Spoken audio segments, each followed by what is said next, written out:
Right message, right communication, country inside news. नमस्कार, देख रहे हैं कंट्री इनसाइड न्यूज़ का यूट्यूब प्लेटफॉर्म। पारस हॉस्पिटल में 50 से ज़्यादा किडनी रोगियों का किडनी प्रत्यारोपित किया गया है। आज किडनी सप्ताह मनाया जा रहा है पारस हॉस्पिटल में। इस अवसर पर मुख्य अतिथि के रूप में देश के बड़े पत्रकार रवीश कुमार उपस्थित हुए। रवीश कुमार के सामने पारस के डॉक्टरों ने बताया कि आज हम ऐतिहासिक सफलता अर्जित कर चुके हैं पारस हॉस्पिटल में। बिहार का नाम गौरव कर रहा है पारस हॉस्पिटल। साथ ही गुर्दा प्रत्यारोपित जो किडनी के जो जिनका बदला गया है उन मरीजों को पारस हॉस्पिटल में सम्मानित किया गया। इस अवसर पर सुनिए देश के बड़े पत्रकार रवीश कुमार बिहार सरकार से क्या कह रहे हैं।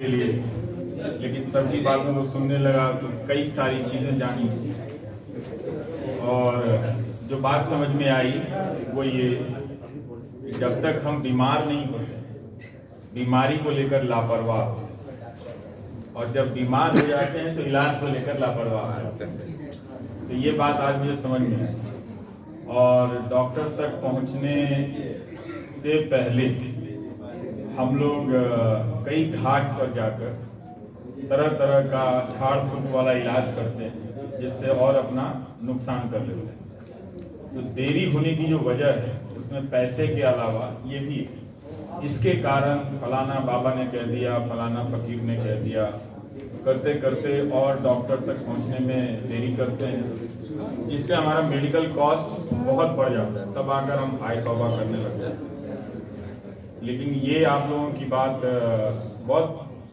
सही लगी और आप काफ़ी खुलकर बोल रहे हैं कि केवल लड़कियां क्यों किडनी दे रही हैं। विज्ञान ने ये जो सिस्टम बनाया है ट्रांसप्लांट का, ये तो सबके लिए बनाया है। साइंस के उस फॉर्मूला में तो ऐसा कहीं नहीं लिखा हुआ है कि केवल लड़कियों का ही ट्रांसप्लांट होगा, लड़कियां ही किडनी देंगी, जबकि ट्रांसप्लांट मर्दों का हो रहा है। करने वाले भी मेल डॉक्टर हैं ज़्यादातर। इसके बाद भी जो जिसके दम पे ये ट्रांसप्लांट हो रहा है वो लड़कियां हैं।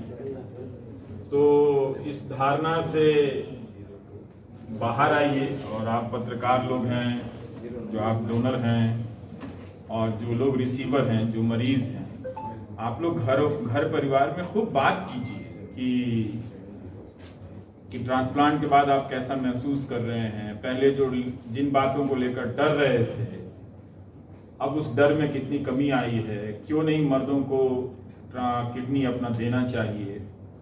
और फिर कोई नेता आए, कोई विधायक आए तो उससे कहिए कि जो डिसीज की बात हो रही है डोनर की, कि कोई अस्पताल में मरता है, दुर्घटना में मरता है या स्वाभाविक मौत मरता है, तो एक छोटी सी प्रक्रिया होती है आधे एक घंटे की, उसी में कानून ऐसा हो कि वो प्रक्रिया पहले कर ली जाए, फिर मरीज को बता दिया जाए या मरीज की सहमति से कर ली जाए, तो किसी को एक किडनी मिल जाएगी और वो उसका जीवन चल पड़ेगा। तो रास्ते भी बहुत हैं, उन रास्तों तक हम बहुत देर से पहुंच रहे हैं, इसलिए हमारा इलाज महंगा है, इसलिए हम इलाज के साधन नहीं बना पाए। और ये कितने दुख की बात है। जब डॉक्टर अजय ने मुझे दिल्ली में कहा था कि हम पटना में ट्रांसप्लांट करके दिखाएंगे, और तब उन्होंने गुजरात के कुछ एक संस्था से मुलाकात कराई थी और कहा था कि ये लोग काफ़ी ट्रांसप्लांट करते हैं, वो यहाँ होते तो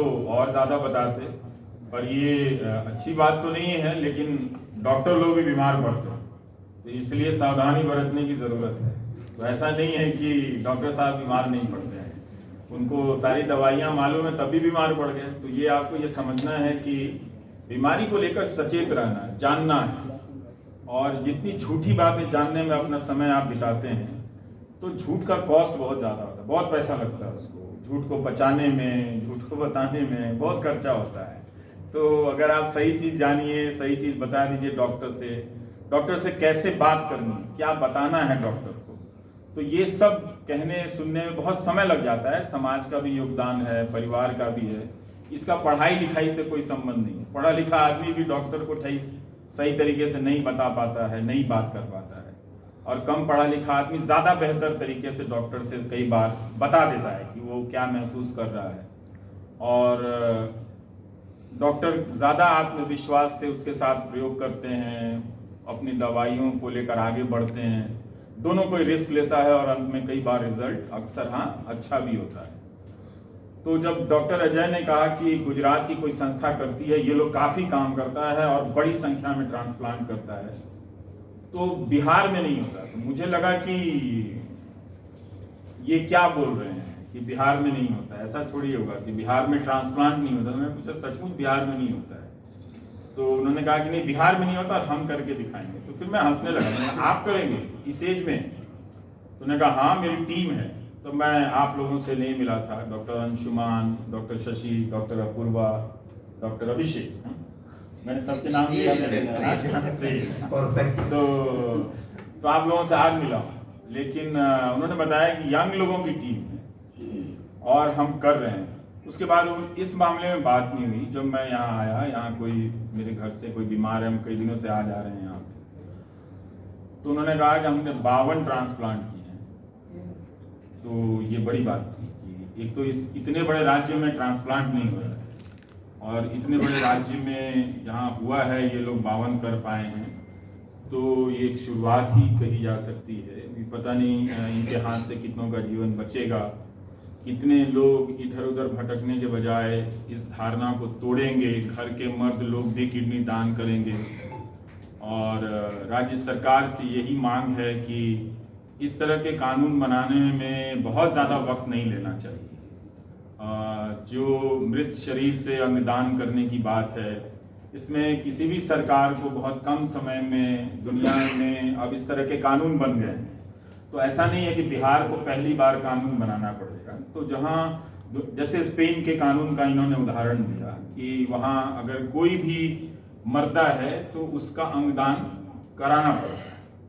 तो इस तरह के तो कोई स्पेन का कोई नुकसान तो नहीं हो गया, बहुत लोगों की जिंदगी बच रही होगी। तो हम उन कानूनों से हफ्ते भर के भीतर, महीने भर के भीतर सीख सकते हैं और नया कानून बना सकते हैं। तो सरकार को इसमें देरी नहीं करनी चाहिए।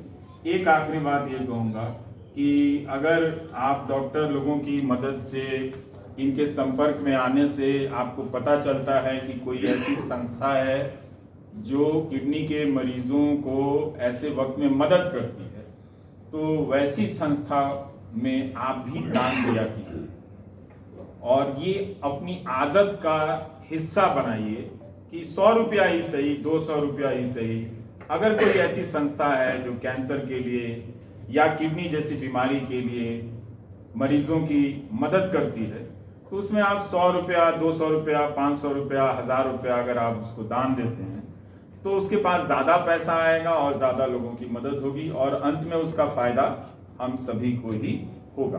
धन्यवाद।